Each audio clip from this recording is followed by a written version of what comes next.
Our whole mission is safety. That's what PASS is around for. That's what our folks in the FAA do. It's the safety of the flying public. It's not about making money. You can make more money on the outside.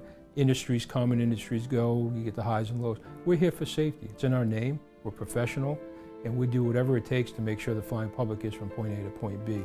You have a trust there. You have a bond there with our PASS brothers and sisters that you know they're going to be there for you when you need them. When you choose to join the union family, it's a great feeling, and you know you've got support. We work in a very difficult business. We work in a business as the unsung heroes, that we're behind the scenes, we're in the dark, in the field, on shift work, and we oftentimes don't get the credit we deserve. We want, as a union, to fix problems, resolve problems early, before they become real problems.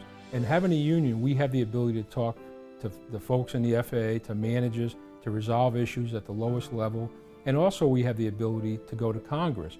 I think PASS has really made a huge difference in the safety environment for our workforce. We are looking at safety in a whole new way. I think in the past 4.5, 5 years I've been here, I think President Perron has taken a very active role in the lead on protecting our workforce and making sure that the agency complies when they have to with the law.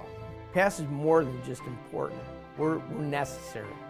If people really knew that aren't members right now, really knew how deeply we're involved in securing their futures, I think it would open their eyes in a way that they never imagined.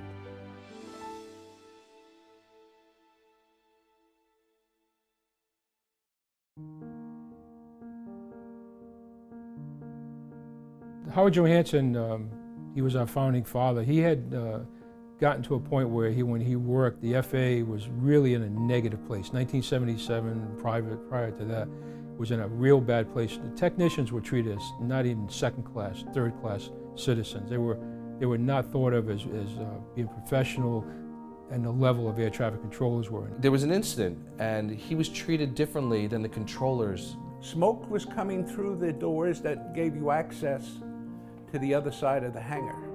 Now, as people who worked there and as technical people, they didn't trust us with the keys for those doors. So I couldn't go and see what was burning.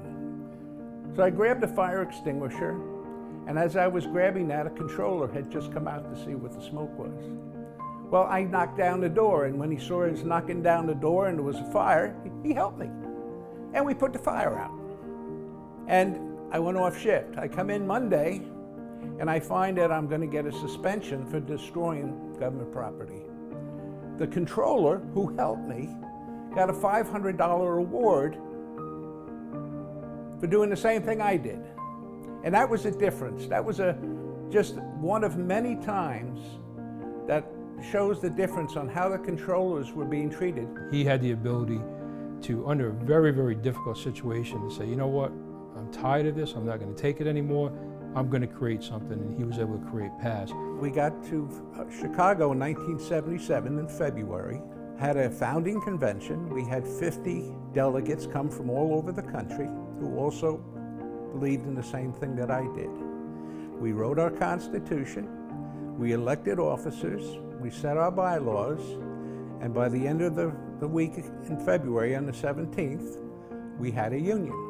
He gave up his job, he gave up his career, he gave up, probably salvaged a lot of his personal life to stand up for the people that he worked with and to form the union. It was the right thing to bring everybody under one house and be able to negotiate countrywide. After the convention, I went back to my boss at the New York Common IFR room where I worked at Kennedy Airport and told him that we'd started a union and that I was elected president and I had to get a couple months off leave without pay. And he quickly said, no, you don't need a union, you don't want a union, you work here. And so no. I said, well, sorry, I was elected. I gave the people my word. And he said, no, I'm not going to give it to you. I said, fine. And I walked out. I never looked back.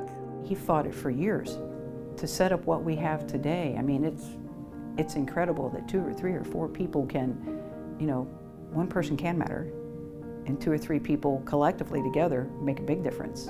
And it's collective, it's a brotherhood. The more people you get together, the more voices resonate, and the more it matters. And it was a loud voice, and thank goodness he stepped in and did the things that he did. He's a great man.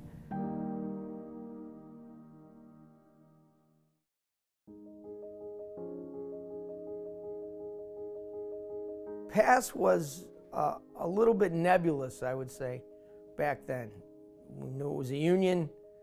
We knew we had to join a union, but I don't think I had any idea what it looked like at the national level. I don't think we had an understanding of what our contract looked like. It didn't seem to have the teeth that it has today. And I think that's the difference. And the reason it has those teeth today is because people have continued to work hard to make that happen. And it's not that we didn't have teeth back then, but we were fighting for every scrap we could get.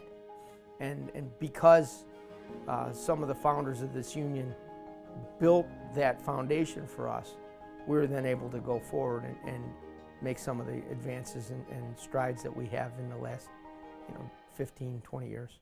I think the first time I really became aware of PASS as a national organization, not just my unit or my chapter, was the first time I met Mike Fanfalone. Mike Fanfalone was a guy who turned this union in a different direction. I was able to work with. He was a mentor, unbelievable, and saw the vision of PASS, was able to relay that vision, and really was able to inspire me and many others to do what we needed to do.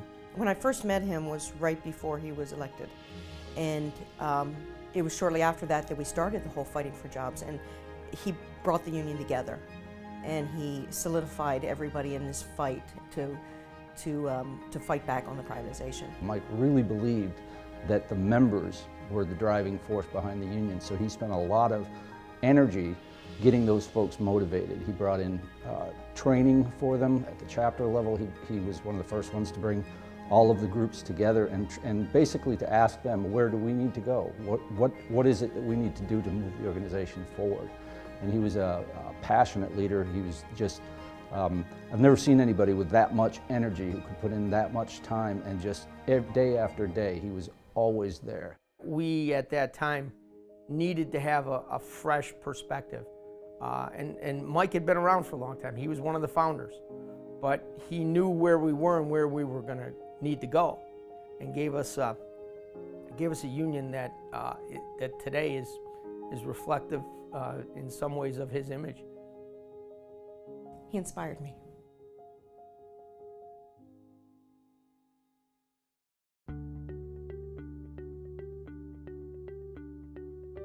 But I think one of the biggest things, and over the 40 years, we've had a lot of victories, a lot of successes.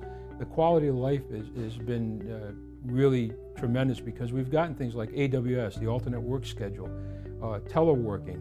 There's been those type of things that people can work from home and do their job and save the time and energy to travel in. When gas prices were going crazy, $4, $5, $6 a gallon, people able to work from home. That makes a better person. It makes it better for you to want to work, and when you work, then you're going to do a good job. And the union fought for that. The union got that. That to me was something that was tremendous. If there wasn't a PASS union, we would not have made it through FAA reform. I'm sure they would have dissolved us. We wouldn't have any form of collective bargaining agreement. We wouldn't have any protections. It would be no protections even under OPM. So I have a feeling most of the people would have left this agency. As much pride as they have in their work, I can't imagine anybody wanting to work for an organization that doesn't have a contract and collective bargaining agreement to protect their employees. We continue to grow every day. We learn from each other. We voice our thoughts, opinions, and we stand together. As we get out and communicate and do our office visits, we're slowly getting those folks more engaged, and I think that is another result of our increased membership, just communicating and educating the workforce as to what the successes of the PASS organization would been. We're very successful in getting to the media, getting to our political representatives to share our concerns and get positive results. It's a combination of legislative work being done in the background to make sure that our people can go to the negotiating table and get what they need. And with AVS and with that contract, I think that's a huge win for our organization. And it's not just because of one person or one thing and one action. It's a combination of our people fighting on the Hill, our legislators and lobbyists fighting on the Hill, and then our contract team going to the table and negotiating the best damn contract that we can get. The fight's never over. You stay in it and you don't get complacent. You make sure that what you've accomplished stays there. Safety in the workplace is the #1 priority. Workplace conditions, pay, benefits, that's what we fight for on a day-to-day basis. We work for the membership, and the members will tell us what they want, what's important to the members in their daily lives, and that's what we'll try to go for and what we'll try to fight. I'm really excited that this is 40 years of PASS. That's a very big deal, and I'm proud that we've been able to sustain this union and grow this union over 40 years. And at this point right now, we're beginning to grow our membership to a point where it's reflective of being a 40-year-old union. We have to speak out in such a way that we're not willing to accept less, that we're not willing to accept unsafe working conditions, that we do want to have the respect of management to give us the resources we need to do our job. That's the only way we're going to keep the aviation safety system running on a continuous basis. For our future, we just need to constantly carry the message of PASS, operating on the key words of being the safety net. Communication infrastructure and also the foundation that PASS was built upon, I think has been a key to Region 4. Our inspectors, our workforce continue to mature every day. The union is an asset to use to move forward, moves the agency forward, it moves us all forward. So I'd like to think that now that we're being seen in a more positive light, that the agency will continue to use us to move forward. I think we can do great things collaboratively. We can do a whole lot more together than we can apart. And just the union people together and working with the agency together, if we can continue to move forward, I think we will. I think we'll do great things. And if we can fight privatization and keep working with the agency, I think we'll do great things. That's what I think is important for the next 40 years, is not to forget the last 40 years. It's marvelous all this happened. Over all this time, all the energy, all the fights, all the what-ifs, it's marvelous we're here. The core of PASS is to make this system work and continue to work, period. We will not fail. We will have problems, we will have complaints, but we're a democratic organization. That's one of the founding pieces of ours. We elect all our officials, we elect all our reps.